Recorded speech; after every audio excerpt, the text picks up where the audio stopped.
Bienvenue dans le Learning Talk, la pause déjeuner audio instructive et régénérante. Ce rendez-vous complète les posts de motivation et leadership que je partage sur LinkedIn tous les jours. Le Learning Talk, c'est des clés actionnables pour accélérer croissance professionnelle et personnelle en libérant son leadership d'impact. C'est aussi un temps de qualité offert aux femmes et aux hommes introvertis mais déterminés. Trop de personnes se sentent incompétentes parce qu'elles ne s'expriment pas librement dans leur zone de génie.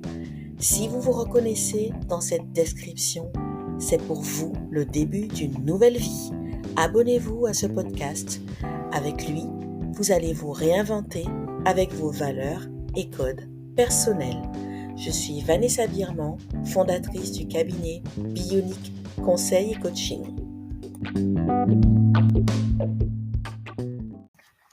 Bonjour à toutes et à tous. Je suis très heureuse de vous retrouver pour le 10e épisode du Learning Talk, le podcast, qui portera sur la manière de bâtir un personal branding solide après une longue pause professionnelle. Si certains évoquent déjà 2024, 2023 n'a pas encore dit son dernier mot avec son lot d'incertitudes. Selon l'INSEE, la confiance des ménages français dans la situation économique en général et les perspectives de baisse du chômage en particulier se détériorent. Heureusement, nul n'est tenu de se laisser emporter par les circonstances. En tout cas, il y en a au moins une qui est déterminée à suivre sa vision, à laisser vibrer toujours plus son why et à découvrir jour après jour sa mission de vie. Elle, c'est une de mes fidèles abonnées qui a décidé de reprendre du service après plus de 10 ans à la maison pour élever ses enfants. Elle m'a d'abord dit, je la cite, « Je ne veux plus rester là à attendre la reconnaissance des autres. J'ai décidé d'élargir ma zone de confort pour me sentir épanouie, reconnaître ma valeur et montrer l'exemple à mes enfants. Comme tu le vois, je suis au clair, mais je vois vraiment pas pourquoi on me demande systématiquement de m'expliquer sur ce point en entretien. Chaque fois, je bloque. » Sa situation est plus courante qu'il y paraît. Nous sommes nombreuses à avoir fait des pauses professionnelles, volontaires ou non. Alors, il est temps de lever ce frein une fois pour toutes afin que chaque femme se sente libre de faire des choix et cesse de s'excuser d'exister. Faire une parenthèse professionnelle ne signifie d'ailleurs pas être inactif. Pourtant, nous redoutons au plus haut point les fameux trous dans le CV. La vie n'est pas linéaire, la pandémie mondiale nous l'a rappelé. Ces fameux trous sont simplement le reflet de la vie. Après tout, est-ce si grave de s'occuper de ses enfants ou d'être aidant pour un proche? Est-ce si grave d'avoir des envies d'ailleurs? Est-ce si grave de changer de métier ou même d'être licencié? Pourtant, la vérité, c'est que les entreprises partent traditionnellement du principe qu'une personne qui n'est pas en poste est une personne qui recherche un emploi. Sur cette base, passé une période dite d'inactivité de 1 an, les recruteurs se demandent pourquoi le candidat n'a signé aucun contrat et remettent de plus en plus en doute ses capacités d'adaptation. Autant dire que la question du pourquoi ce trou est inévitable. Cependant, si une explication est demandée, il est parfaitement inutile de se justifier. Alors, si vous souhaitez retourner à l'emploi après une période de chômage jugée longue, changez de mindset. Prenez le pouvoir et racontez-vous. Vous aussi pouvez prétendre à une marque personnelle, car non seulement vous avez cumulé de l'expérience et développé des compétences, même loin du bureau, mais vous avez une histoire. Alors, comment bâtir un personal branding efficace après plusieurs années sans emploi? Voici les 7 étapes que je vous propose de suivre. Étape numéro 1. Relisez votre histoire. Commencez par reconsidérer la raison pour laquelle vous êtes resté loin de l'emploi et rappelez-vous votre désir et votre projet initial. Ce peut être accompagner vos enfants et les voir grandir, assister un proche, découvrir le monde, vous former, vous investir dans un projet humanitaire, etc. Il se peut que vous ayez eu envie d'explorer d'autres façons de travailler. Ne vous censurez surtout pas et regardez les choses en face. Si vous avez par exemple vécu un épuisement professionnel, il est normal que vous ayez eu besoin de temps pour vous retrouver, Prendre du recul, vous demander ce qui importe, ce que vous voulez faire et comment vous voulez le faire. Bref, réappropriez-vous votre histoire et assumez-la. Étape numéro 2. Dégagez le fil rouge de votre parcours et retirez-en un message fort. Prenez le temps de l'introspection et laissez émerger les forces prouvant que vous avez développé des compétences dures et douces.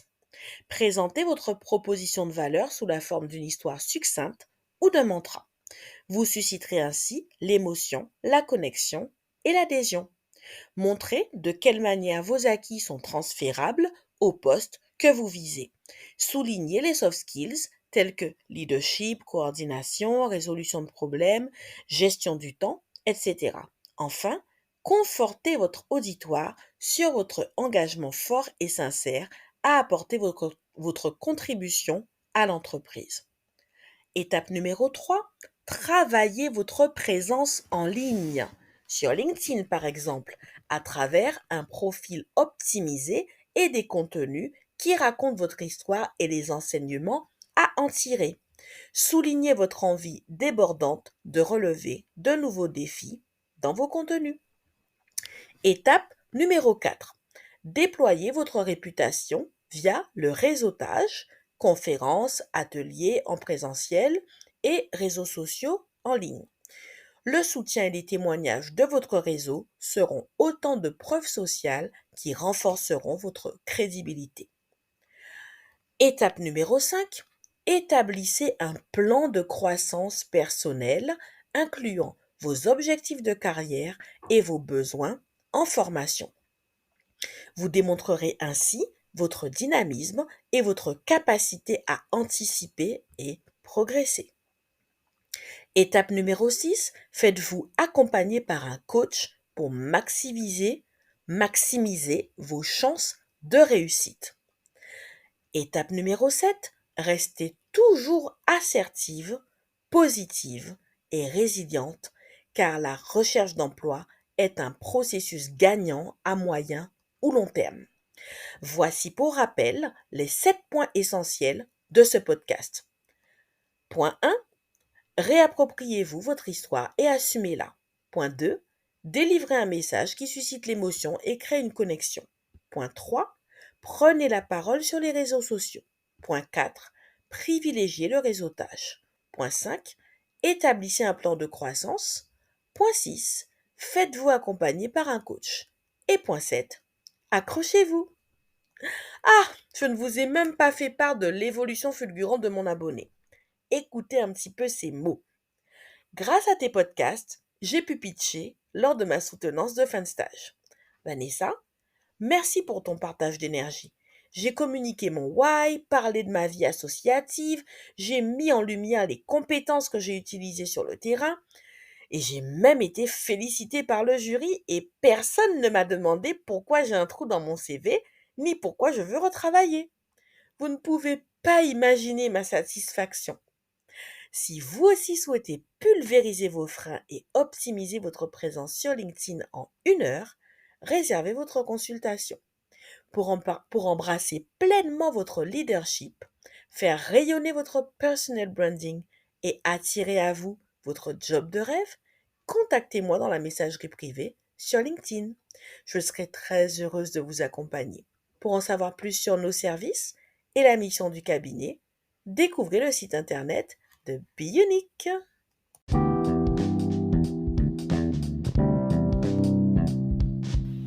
Si cet épisode vous a plu, partagez-le pour permettre à plus de monde de le découvrir. Je vous invite également à laisser un commentaire. Sur Spotify ou Apple Podcast, vous pouvez même laisser 5 étoiles.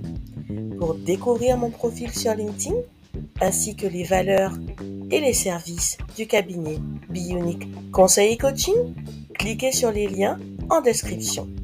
Merci de m'avoir écouté jusqu'à la fin. Je vous retrouve mercredi prochain pour un nouvel épisode.